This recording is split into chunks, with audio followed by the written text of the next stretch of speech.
After the emotional ride of last night for the Toronto Blue Jays, they go into tonight's game looking to ride that momentum, and they don't.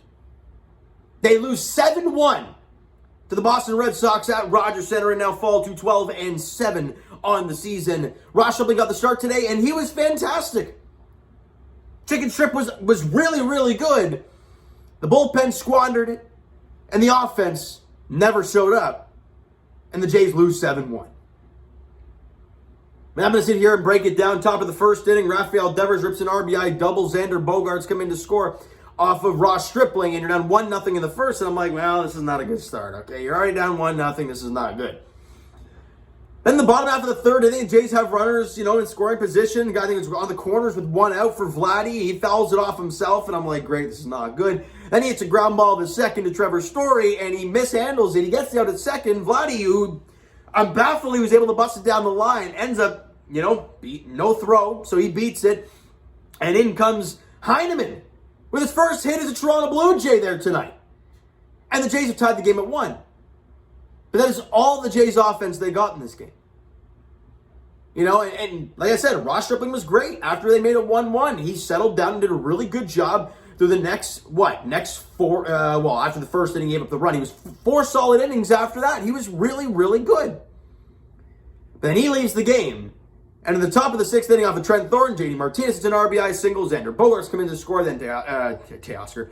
Kike Hernandez hits a sacrifice fly. Rafael Devers comes in to score. It's a 3-1 Red Sox lead. However, the Jays have been able to come back in recent days. But again, 1 run through 6 innings so far. This is tough to watch. Go to the top of the 8th inning, and they break it wide open off of Julian Merriweather. Kike Hernandez rips an RBI double. JD Martinez comes in to score. Bobby Dalbec hits a sac fly. Kike Hernandez comes in to score, and it is it's a 5-1 lead. And it's pretty much over at that point, right? The Jays offense has been nothing. Nowhere to be found. However, they did come back from 5-2 yesterday, but you can't expect them to do it on back-to-back nights. And then we go to the top of the 9th inning, and off of Andrew Vasquez. I think it's Vasquez. He wasn't very good. Xander Bogaerts hits an RBI single. Trevor Story comes in to score, making it 6-1. And then Rob Refsnyder, off of Bowden Francis, rips an RBI double down the third baseline. Verdugo comes in to score, and it's 7-1. Look, we can sit here and talk about the pitching staff, and, Garrett Richards allowed a couple base runners. Trent Thornton wasn't good. Merriweather and Vasquez weren't good. I get that. When your offense gives you 1 run on 5 hits, you can't expect to win games. The Red Sox offense, as much as it's been pretty bad this year, you can't expect them to stay down for 4 straight games. And you're doing a pretty good job through the first 5. But they got to your bullpen. And Trent Thornton's been great so far this year, but he was hanging curveballs left and right, and you just can't be doing that to guys like JD Martinez, Xander Bogaerts, Kike Hernandez, Rafael Devers. You just cannot hang pitches to those guys.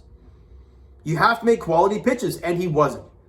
By the way, as much as I'm a Jays fan and I hate Boston, period, shout out to Xander Bogaerts. That guy's unbelievable. I think he was, 4 for 4 in the game, and he also walked once. The guy's a monster. Absolute machine. Doesn't get talked about at shortstop very much. It's very disgraceful. But offensively, the only guy with a multi-hit game, George Springer. Went 2 for 4 in the game. Bo Bichette went 1 for 4. Heineman had a hit. Cato had a hit. That's it. That rhymed. I didn't mean for it to happen, but it did. 5 hits and 8 strikeouts for the Jays overall today. Just nothing offensively.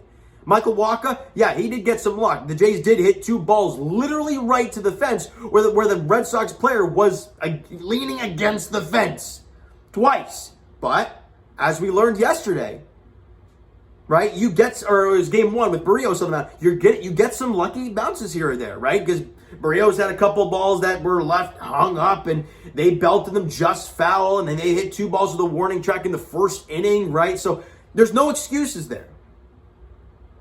Pitching staff-wise, though, again, Ross Stripling was fantastic. Absolutely fantastic. 5 innings of 5 hits, 1 run, 7 strikeouts, and did not walk a batter. I thought he was phenomenal today. He did a really good job against the Boston Red Sox offense I don't care what the number suggests, it's a prolific offense. He did a fantastic job today. After that rough start against the Houston Astros, you really didn't know what you were going to get today, but he was really, really good. Trent Thornton went out there, like I said, was just hanging things. Went an inning, allowed 3 hits, 2 runs, gave up the lead. I believe he'll pick up the loss in the game. Trevor Richards went 2/3 an inning, had one strikeout and walked 2 guys. And then Taylor Saucedo, man, I swear, this guy is the most frustrating pitcher to watch for me. Because I see the stuff that he has, and I watched that one at bat with Devers, and 2 of the swings were just awful. And then he just gets him to chop out to end the inning. If you can get a lefty on lefty, Rafael Devers looking like that with your quality stuff, you should be able to play in this league. Yet he just hasn't been able to put it all together, and it's very frustrating to watch. But he faced one batter and got Devers. Julian Merriweather went an inning, allowed 2 hits, 2 runs. And again, you're down 3-1 at this point, right? So you're not going to throw out Tim Meza or Adam Simber or whatnot. So you throw in Merriweather hoping he can give you some zeros. Couldn't happen. An inning of 2-run ball, a couple hits in that inning, not fun to watch. And then Andrew Vasquez, they just brought the guy back in from AAA, and his stuff's not great. I'm sorry. He went a third of an inning, allowed 2 hits and 2 runs. It's not very pretty to watch. And Bowden Francis, Jays fans, if this is the first time you're hearing about him, the Jays acquired him from the Milwaukee Brewers with Trevor Richards in the Rowdy Tellez trade last season. They got rid of Rowdy Tellez, and they brought in Richards and Bowden Francis, who's really a starter. But they obviously just use him in this situation to just kind of clean up the mess and get his first big league debut out there. And his stuff is good. Mid-90s fastballs at 93, 94, maybe mid to lower 90s. But again, stuff's there. His off-speed is nasty.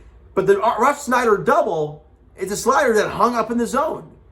And you may be able to get away with that stuff in AAA and in the minor leagues. But come the big leagues, you hang something, it's going to get hit hard. And it did. And he learned that pretty quick with Rough Snyder's double. But then he struck out Kike Hernandez. He did a pretty good job. Went 2/3 an inning on the 1 hit, right? The double to Rough Snyder, but got a strikeout on Kike Hernandez and ended up getting out of it. Again, where's his future with this team? I don't know. But his stuff, it's there. He's a big right-handed pitcher. The Jays love that.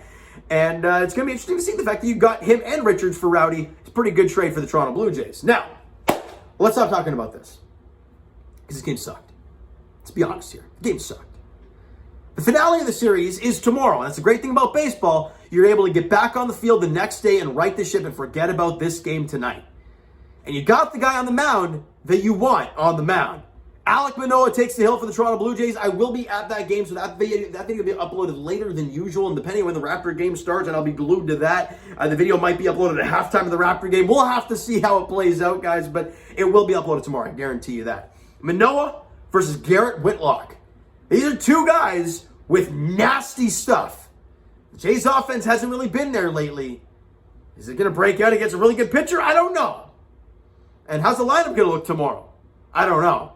What's Charlie going to do? Is he going to run the same lineup back out there, maybe make 1 or 2 adjustments? We'll have to wait and see. Game is at 3:07 at Rogers Center, and as much as they did lose 7-1 today, they still have an opportunity tomorrow to win the series 3-1 over the Red Sox.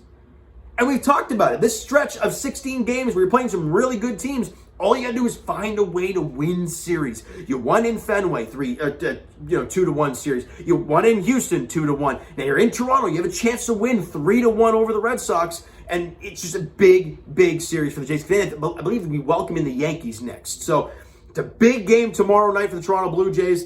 Again, Manoah, Whitlock at 3:07, right? So you know what, guys? That is going to do it for this one. You enjoyed the video and not the game today. Smack the like button. Do appreciate that. Hit the subscribe button. You guys not already. Comment down below. Thoughts on the video, thoughts on the game, what you like, what you not like from today's game for the Toronto Blue Jays. The Twitter link is down below. So follow, send me a DM to like great stuff. The Instagram link is also down below. So follow up there if you guys have not done so already. And I will talk to you guys Raptors edition tomorrow night. Tomorrow flipping night in Game 6 of the NBA's, in Round 1 of the NBA playoffs between the Raptors and the 76ers. It is going to be a wild one down there at Scotiabank Arena, inside and outside. It's going to be crazy. And if the Raptors can pull that off, this place is going to go bonkers. It's going to go bonkers. And as for the Toronto Maple Leafs, they're in action on Friday in the finale of the regular season. Game 82 for the Buds goes on Fridays. They host the Boston Bruins at Scotiabank Arena. Look, do not expect some big guys to play in that game. Expect some resting to happen. Expect Shelgren to play. But we'll have to see what Sheldon Keefe and the coaching staff decide to do with that game against Boston at home. All right, and that's the Toronto Blue Jays. As we talked about, they're in action tomorrow night in the finale of the 4-game series against the Boston Red Sox at Rogers Center. Garrett Whitlock, Alek Manoah is the pitching matchup, 3:07 at Rogers Center. Thank you guys so much for listening and watching. I hope you enjoyed the video, and definitely not the game tonight. We'll talk to you guys then.